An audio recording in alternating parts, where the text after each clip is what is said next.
Hello, magical soul, and welcome to the Awake Revolution podcast. I'm Marie Fleming Grant, and in this podcast, I'm going to be sharing insights, perspectives, stories, and tips, guiding you to drop the baggage, wake up the real you, and revolutionize it all. How you think, how you feel, and how you create, so that you can be all of who you came here to be.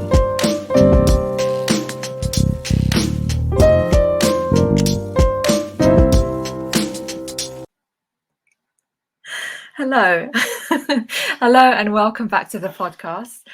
So this week, I am not alone. I am not alone at all. I have my amazing husband right next to me here, MP Grant. So welcome. Yeah, hi. Hello. Hello again for some people. Yes, because the last time we recorded something was on the Awake and Lippy show. We did 2004. 2004. It felt like 2004. It was last year? I think. It was a while back. Oh, it was a while back. So, yeah, we did 11 episodes. So we haven't recorded anything since then. So I thought it would be fun, and so did you, for you to jump on one of the episodes. And we were going to talk, well, kind of whatever comes out, really. But we're both writing books at the moment. And so we just thought we'd talk a little bit about, well, anything around creativity, maybe motivations behind it, and the fact that, yeah, it's interesting that we're both writing books at the same time. So I'll just do a quick intro on you in case anyone has never come across you in any of my live streams. So Michael has had a very colourful background and complete change in careers. So he's had careers in the military, the Home Office, being a bodyguard. He's a seafood master. Am I missing anything? There's a lot more. But he's also written many, many, many books. How many now? Getting close to 200 were started, and they're there. A lot of them to get back to, but probably over 100 that I've completed. Yeah. So some of them are shorter stories. Some are as many as 150,000 words. One I've probably done 30 times that. Just redid it over and over. But anyway, carry on. So prolific writer. That's what I always say, because you've written so many books, and they will be rolling out, I guess. Starting this year, we're going to start publishing, right? Yeah. We're getting the groundwork right, the lift off, the landing and takeoff area. We're getting that right because if you jump into some of these miracle platforms, you may as well give up before you've started. Once they have that ISBN number or whatever, they own you. They own your book, pretty much. So it's we're figuring out the best way to do it. Yeah, and there's a lot to think about. But what I suppose what I wanted to maybe cover here with you is, because you've written so many books, and what I'm just kind of connecting into now is, it takes a certain amount of persistence, consistency, and me just I'm in the process now of writing my first book. So it's really interesting that I'm on my first book, and I've watched you write so many books, and I really am realizing how much it takes, out of someone, and what it requires to really get your head down, sit your ass in the chair and write. So what would you say, let's just start from the beginning, why such a prolific writer? How are you such a prolific writer? Because that's the question. I had the writing bug since about 7. And I felt identified with wanting to be a writer in my life. And I think I said this before once too, and that I knew I wanted to be a writer, but at 7 years old, what was I going to write about? Apparently, or other than wartime experiences and being under gunfire and all that stuff. And it wasn't enough. I had to have a life first. And So you come kind of full circle on it, I guess. I'm trained in certain ways, and with that has come a focus and stamina and determination and so on, so on, so on. And I believe that you bring these in to your writing arena or whatever you call it with you. I believe you bring this sort of wherewithal with you. So, I can write, as you know, I think there were some days I've gone 16 hours and I've written 20,000 words or up to. And sometimes I've not slept in several weeks hardly as well, and I've still knocked out those kind of words and some of my best stuff, strangely. Probably the equivalent of being on LSD or something. I don't know. Maybe in tune with another part of the universe or something. Who knows? But there is a determination factor, a focus factor, no matter what the stuff you feel you want. You've got to really feel this. It's got to be a passion, and it was a passion of mine. Even at school, I won all the writing competitions year by year. I was put on television out of a school of 1,000. I was chosen to go on national television, and for something I'd written called Escape Routes. And when I was in the seminary studying to be a priest, I was the journalist there, chosen to be the journalist of, taking the sort of the captain's log of the order of the day and what had been happening and so on and so on. So I suppose I've always had a bit of a penchant for writing, and it's been my passion. Obviously, whilst I was doing what I did, traveling around the world and so on, there wasn't quite the time to relax and take this up, but what's inevitable is inevitable, and it happened. It began on an island, Tenerife, in a little place called El Médano, little fishing village, and it started in earnest from there at about 4:15 in the morning, and that was one book I'd written, about 150,000 words, and it was the beginning of it, So that was the first one. Yeah, pretty much. The big one, yeah. I used to write little short stories when I was a kid as well. But this was an autobiography, very emotional. My God. You need to also be prepared mentally and emotionally for some of this stuff. A lot of the stuff you might hide, or certain things you may have to change names with certain people. Most definitely, you have to be careful there, and in all sorts of different ways. And maybe be careful about some of the details of what you put in. It's not a Jason Bourne book that you're writing. In fact, anyway, but you have to be careful what sort of stuff you need to be careful who's reading some of the specific details of what you're saying. Nowadays, a lot of stuff can be learned from, I think, social media, internet, and whatever. But just on some of the books that I've written, I have to sort of be a little careful, and definitely with names, So, but other than that, follow your passion, and go for it. I said to you, I joke with you that writing is my mistress, kind of is, and you can have almost in tandem with a relationship with the one you love, and you're growing with, and so on. You do the same in writing. You do the same, actually. It is like a relationship as well.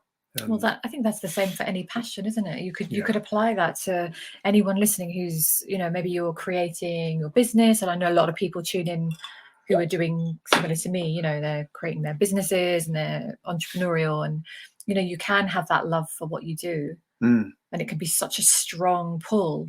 But what I love about how you describe it is that you knew, you had that knowing when you were 7. Mm. So how did that Between feel for 6 you? and Because I 7, know, yeah. as you know, I had my own kind of like connection with that when I was 6. But Yes, you I did. want to hear like how, I'll describe mine, but how did you know, like at 7, what did that feel like for you? That you knew you were supposed to be a writer, you just didn't have anything to write about? Because that's a huge thing. Yeah. I remember writing a short story called His Last 2 Hours, and it was about a man who was to be executed in a Mexican prison. And suddenly there was this other guy who was supposed to follow suit, came in, and they began a conversation. So it was a narrative between them, and they both came to the conclusion that sod this, we're going to escape. You know, they gave each other the impetus and the confidence to escape. So I remember my stepfather and I received, apart from when I entered the seminary, I received the only other compliment from him. I remember I was only around 7, maybe just turned 7, and he read the first couple of pages, and he looked at me and he said, "Did you copy this from a book?" And it was sort of inadvertently one of the best compliments I ever had. Well, it's like an advanced story as well. Yeah, For at such 7, I guess I had a sense of how to delve into things and feel things. Don't forget, I mean, from 3.5, I was dodging bullets coming through the windows and into the wall behind me, and you know, I'd seen a lot of war and violence by that point, and seen a lot of people involved in it. You know, it's a bit like if you grow up in Sicily back in the day. You know, you know all the players. You know, I knew some of them from the street and so on. I was kind of up close and personal some of this stuff, where I knew people and I knew what was going on because the guys told me. And so I suppose I had some in-depth knowledge. And then you realize later, if you develop certain aspects to psychic aspects or whatever else, you know that this is not your first rodeo, and you're not your first time on this earth, and you have certain memories, and so there's a massive pool, way more than we realize, that you can draw from. Some stuff you've forgotten, some you haven't, some you've flashbacks. I had aspects from military training that I knew I'd done before, and so on. And then under deep hypnosis from Trevor Hoskison, I knew for sure why. And so anyway, we have all sorts of things that we, you know, reincarnations and past experiences and so on, that we can draw from. Even at 7 years old, I was able to. That's why my stepfather is a pretty grounded guy. Felt that I had copied this from another book. That is a good compliment. Yeah. But it's interesting, isn't it? And maybe arguably at 7, you're more tapped in and more connected to past previous lives because you haven't been here that long. So you can almost, you haven't lived enough to maybe forget a lot of that. That's what they say, isn't it? But you know, there are a lot of kids now coming into the world, starseed kids and whatever, and they're very, very special, these people, and that's why they're trying to kill them all now. But anyway, that's another story. But they're extremely special people, and they're even more direct in some cases. Some of them, maybe, who knows? But that memory thing is it's not quite as dissipated as obviously a lot of people here who are playing stupid TV like games from their no age, and it's all washed out of them, you know. Well, more, I think the younger generation are coming in with a higher consciousness, whereas we had this kind of forgetfulness that had to come in, and then we come full circle in the end, but we have to go on that journey, right? There's another thing that I have. I can play videos in my mind. It's almost like a different version of photographic memory, and I got a few. I don't think it's good to reveal all of it, but because sometimes it's a double-edged sword out there who's listening and whatever. But um, I can emotionally recount things as if I've literally just experienced it again, or I'm in the process of experiencing it. So that I can go into a place, into a moment, into a some juncture in a story, and I'm right there as if it's happening in real time. So there you go. Maybe that's a timeline thing, who knows? But I can do it, and I've been always able to do it. Probably And why you're, to answer the because question, I've not been vaccinated, I've retained all that. to answer your question, and to answer my own question, is probably why that makes you a prolific writer, because that, I think that's what you're doing. You're tapping into all of these timelines and possibilities and options, right? It is. It's a soiree of human experience with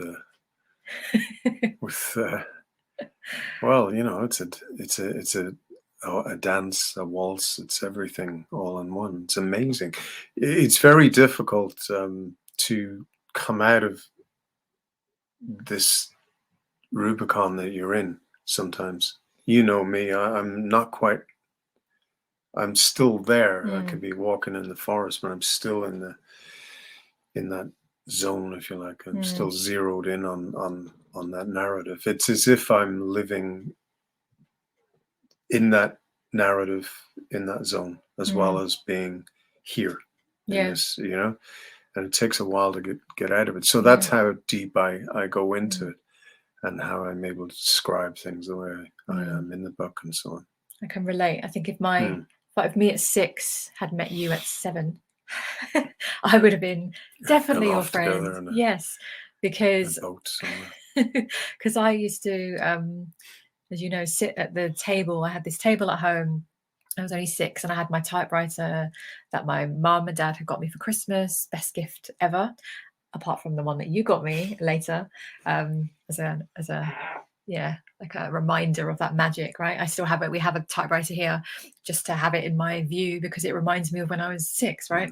So I used to sit at this round table, and I used to get my favorite book, which at the time was The Worst Witch by Jill Murphy. And all I did was just copy it all out, typed it all out.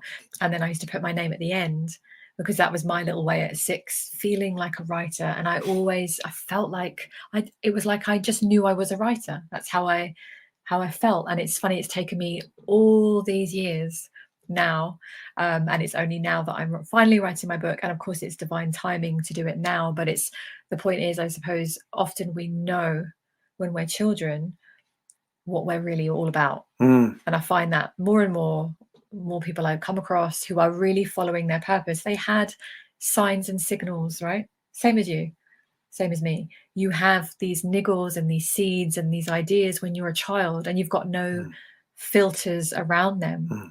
So if in doubt, go back to what you loved as a child, right?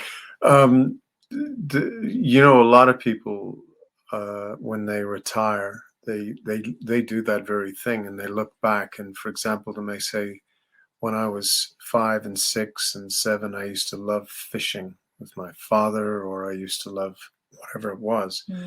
And they invariably get back to that. And they also have regrets. A lot of people, like Night Follows Day or whatever, they regretted not writing that book. That book, they quote unquote, that they knew they had in them. And you know, I don't know, whatever they've done, and some have probably traveled the world like I have, in that they could have written amazing books. And I think that a lot of people do regret not giving that a go, or gone up that road, even if they keep the book for themselves. The fact that they've done that is something that you know, might be something that a lot less would regret if they gave it a go. You know, even if they gave it a bloody good go, you know, at least they'll have that. They will know. Yeah, and I think everyone has a story. I really do. I think everybody has a story Mm, inside of them, and it of doesn't course they always have to do. mean that your background has to be like super Mm. crazy and colorful, but it is your version, right? It's your version of the lens you see the world Yeah. through. And even if you wrote it for your own sake or your own family to pass Yeah, down, yeah. there's so much information, right? You go speak to uncles, aunts, Mm. cousins, you could probably uncover a treasure trove of information about your family and whatever, all sorts of things. But There's it's guys I really good.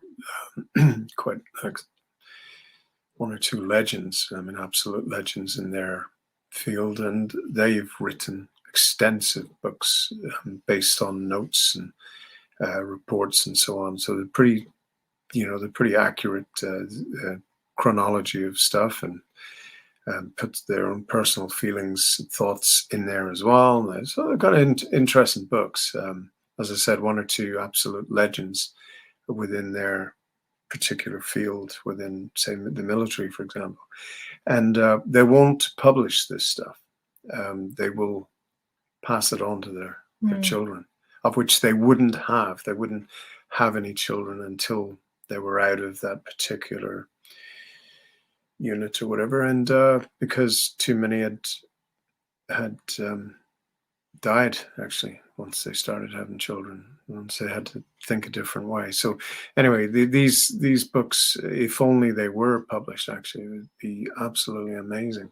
But mm, but I know of guys who've done this kind of thing, and it's okay. So it's for themselves and it's for their family. So that's pretty honorable. It's wonderful, actually. It's a mm, great legacy to have to, you know, when they're not there anymore. So mm, that's they're being left to them whenever they die.